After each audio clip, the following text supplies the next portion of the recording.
Quando estende o quadril, o joelho continua bem flexionado ainda, aqui próximo, além um pouco dos 90 graus, não está nem nos 90 graus. E quando o Caio desce, flexiona ainda mais. Só que aqui eu flexionei o quadril, eu alivio o alongamento do reto femoral aqui, mas ele tem um alongamento aqui. Quando eu subo, que eu estendo o quadril, além de estar alongado o reto femoral no joelho, ele também alonga no quadril, pela extensão do quadril. E aí o que acontece? Se eu não tiver no reto femoral uma flexibilidade adequada do reto femoral, ao estender o quadril ele vai tracionar a pelve, tracionando a pelve nesse sentido que eu estou mostrando com a mão aqui, ó, em anteversão, em tilt anterior, em inclinação anterior.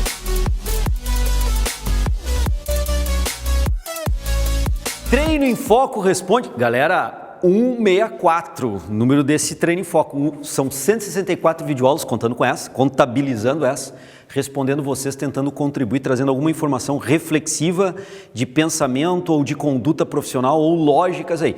E hoje, bem legal, nós tivemos o nosso grupo, na nossa plataforma de aprofundamento profissional, o Treino em Foco Play, o Treino em Foco Plus, nós tivemos uma colocação e um debate bem interessante no grupo do WhatsApp, que é um grupo fechado para a galera, né, que está em aprofundamento profissional conosco.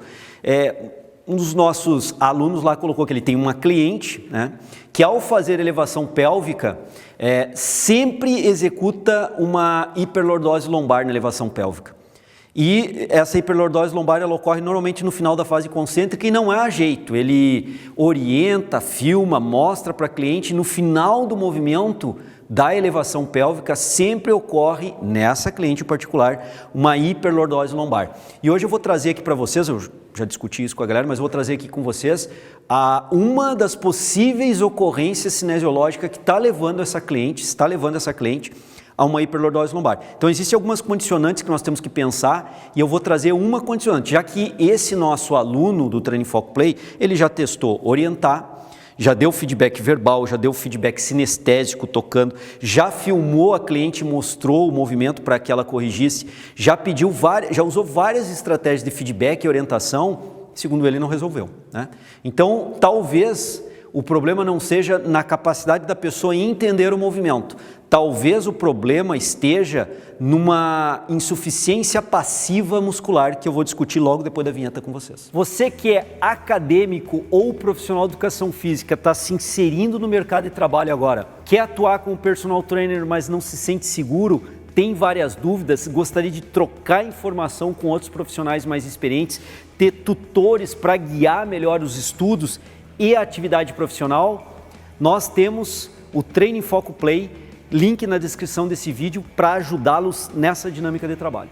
Galera, olha só, elevação pélvica é um exercício multiarticular, né, com dominância de quadril, porque o joelho também está envolvido e também tem um movimento no tornozelo, sutil no tornozelo, razoável o movimento no joelho, mas ainda também poderia caracterizar como sutil, não é algo, né, que chame a atenção. Agora, no quadril é a dominância do movimento.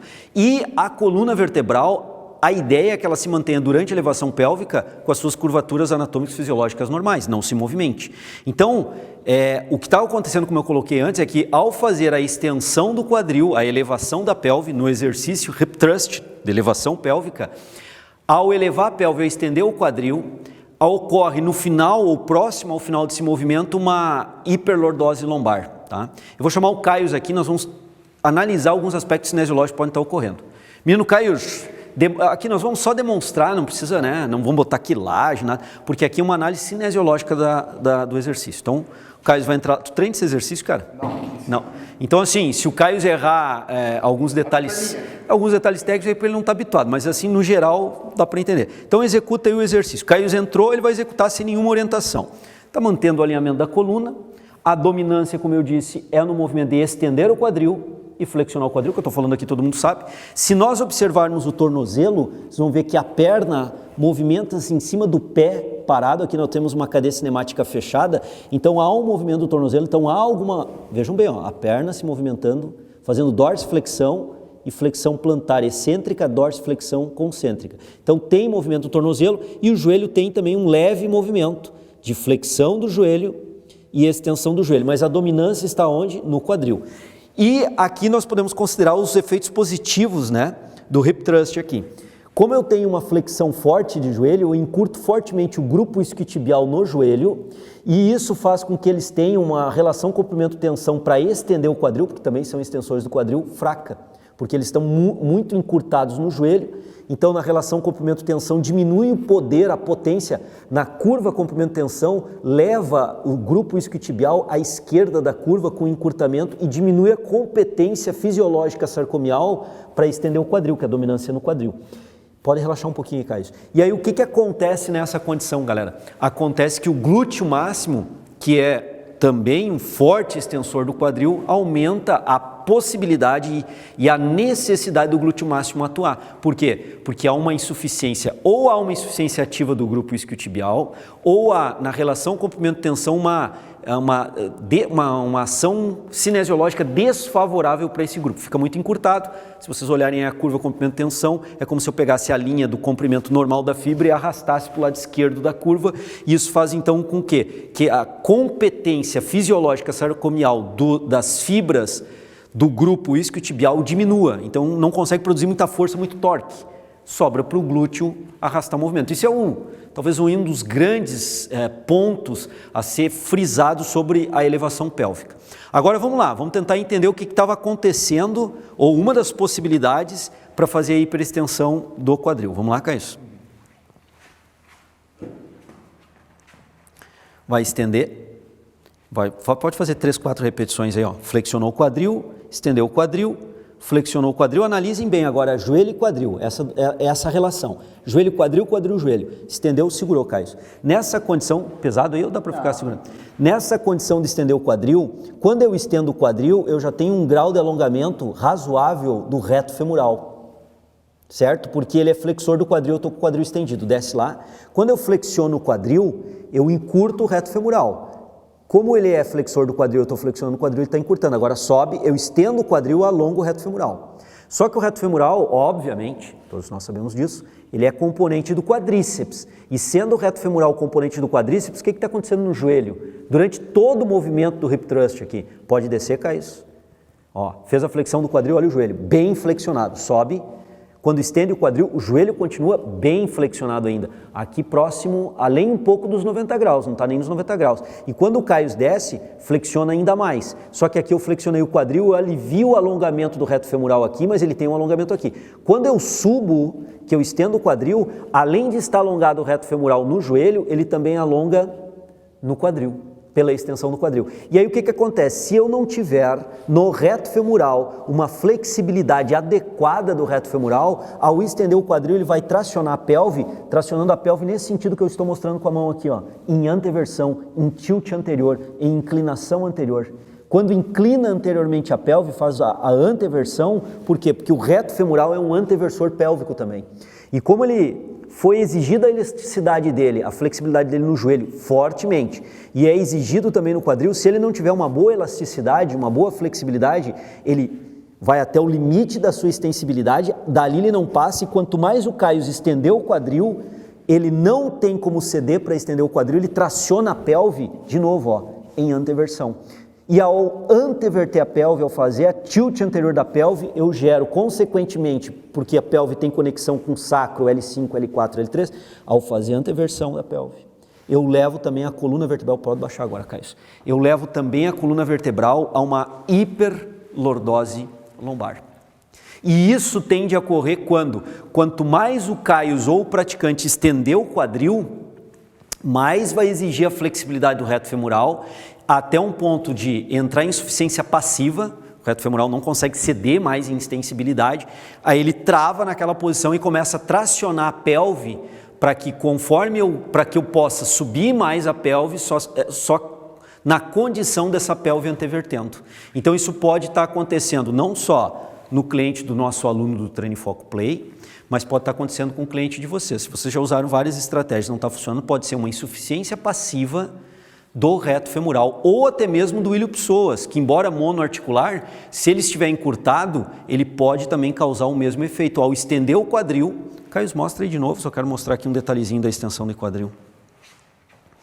Quando eu estendo o quadril, vejam bem, eu alinho o fêmur com o tronco. Essa extensão do quadril, se a pessoa não tiver uma flexibilidade razoável do ilho-psoas, o próprio ilho-psoas pode tracionar em anteversão à pelve. Se vocês olharem nos livros de cinesiologia bons, vocês vão ver que tanto o ilho-psoas quanto o reto femoral são anteversores pélvicos. Então, se vocês não tiverem uma flexibilidade adequada ao fazer esse movimento, como eu alinho o fêmur com o tronco, eu tenho esse grau de extensão, ele pode levar a uma anteversão pélvica, a um tilt anterior, e isso conduzir a uma hiperlordose lombar.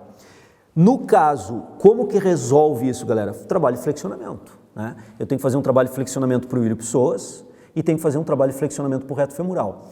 Agudamente, se o problema é exclusivo do reto femoral, eu tenho uma maneira de corrigir agudamente, nesse momento, evitar a hiperlordose lombar. Caius, coloca teus pés, isso, mais para frente. Não é a posição mais adequada para fazer a elevação pélvica, pode descer agora e executar. Mas o indivíduo vai executar dessa forma, com amplitude mais curta e com os pés mais para frente. Por quê? Raciocina comigo e aprende. O que aconteceu com o joelho agora aqui? Ó? Coloca na deixa esse aqui, não, deixa esse aqui, só para a gente, isso. Antes o Caio estava fazendo o exercício dessa forma. Olha o joelho, uma flexão maior. Coloca agora na nova posição que eu pedi, uma flexão menor do joelho. Como eu estou diminuindo a flexão do joelho, eu não exijo tanta elasticidade do reto femoral como eu exijo na outra posição. Vai lá na outra posição, flexionei mais o joelho, pela nova posição do joelho. Em maior grau de flexão, estou exigindo o quê? Maior extensibilidade do reto femoral. Então, de forma aguda, no momento ali, se o problema é o reto femoral, insuficiência passiva, joga os pés mais para frente, pode executar, Caio. Vai ter que trabalhar com uma amplitude um pouco mais curta, talvez tenha que ajustar a quilagem, mas eu resolvo o problema da coluna, que a pessoa estava estendendo o quadril e gerando hiperlordose lombar. Se for resolvido o problema ao fazer isso, o encurtamento era exclusivo do reto femoral. Se ao fazer isso não resolveu completamente a situação, provavelmente há um encurtamento do ilho-psoas também, pode relaxar, Caio.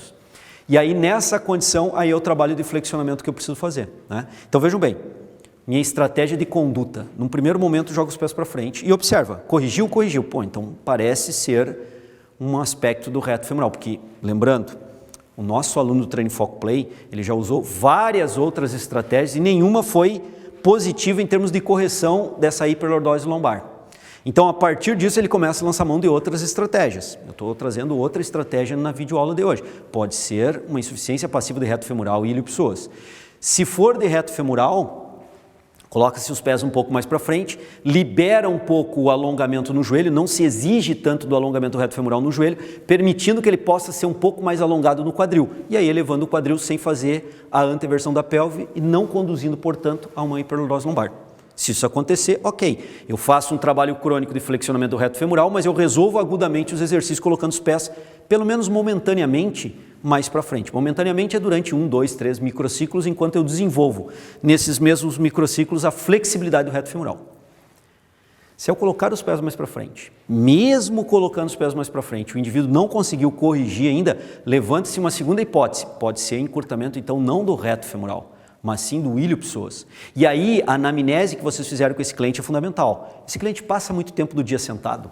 Se esse cliente, na anamnese que vocês fizeram inicialmente ao programa de treinamento, ele descreveu, e atualmente ele descreve também, que ele passa muitas horas do dia sentado, porque trabalha com computador, tem trabalho online em casa agora, muito comum durante a pandemia, que eu estou gravando isso aqui para vocês. Então, qual é a estratégia, ou qual é a ideia? Bom, ele passa muito tempo sentado, ele passa muito tempo em flexão do quadril. Isso pode conduzir ao encurtamento do ilho-psoas? Pode.